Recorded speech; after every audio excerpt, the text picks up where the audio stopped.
இதோட இப்போ குளிர் அதிகமாகிடுச்சு. அதான் இந்த கேப்பையும் போட்டேன் அன்றைக்கி. எப்படி இருக்கு பாருங்க சுற்றி.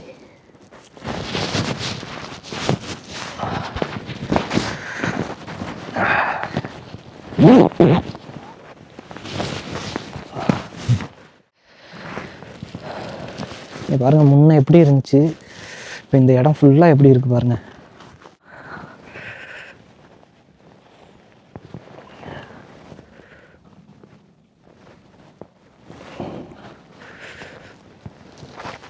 ஃபுல்லாக ஐஸு, ரோடு ஃபுல்லாக ஐஸ் ஆகிடுச்சு. நாளைக்கு ஒரு நாள் இருக்குது. நாளான்னைக்கு காலையில் வண்டி எடுக்கணும். அதுக்குள்ளே இந்த ஐஸ்லாம் கரையுமா எப்படி என்னன்னு தெரியல. ஐஸ் பேயிறது பார்க்குறதுக்கு நல்லா இருந்தாலும் வண்டி ஓட்டுறதுக்கு கொஞ்சம் கஷ்டமாக இருக்குங்க. வீல்லாம் ரொம்ப ஸ்கிட் ஆகும். இப்போ பாருங்களேன் இந்த ரோட்லேயே எவ்வளோ ஐஸ் கிடக்குதுன்னு. வண்டி போகுது, அந்த வண்டி போனோடனே காமிக்கிறேன். இங்கே பாருங்கள் ரோட்டில் எவ்வளோ ஐஸ் கிடக்குதுன்னு. ஸோ இந்த ஐஸ் டைமில் வண்டி ஓட்டுறது ரொம்ப கஷ்டமாக இருக்கும்.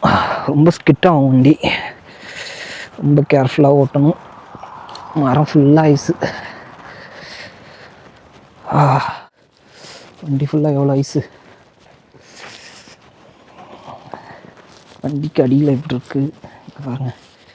இந்த வண்டியிலையும் ஃபுல்லாக ஐஸு, அந்த வண்டியிலையுமே ஃபுல்லாக ஐஸு. இன்னும் ஸ்னோ ஸ்டாப் ஆகலை. ஸ்னோ பெஞ்சிட்டே தான் இருக்குது.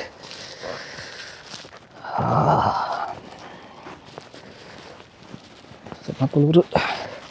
ஆனால் கொஞ்சம் குறைஞ்சிருச்சு. முன்னே பேஞ்சதுக்கு இப்போ கொஞ்சம் ஸ்னோ குறைஞ்சிருச்சு.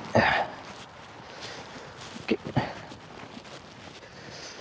இந்த ரூமுக்குள்ளே எல்லாம் எப்படி இருக்குது பாருங்கள். ஃபுல்லாக ஐஸ் ஆகிடுச்சு. எல்லாம் ஃபுல்லாக ஐஸு.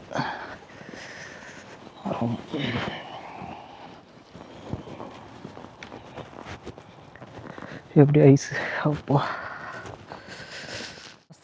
அடிக்கடி இப்படி தான் இருக்கும் ஸ்னோ. ஓகே, ஸ்னோ க்ளீன் பண்ணிகிட்ருக்காருல்ல அவர் தான் நம்ம ஹவுஸ் ஓனர்.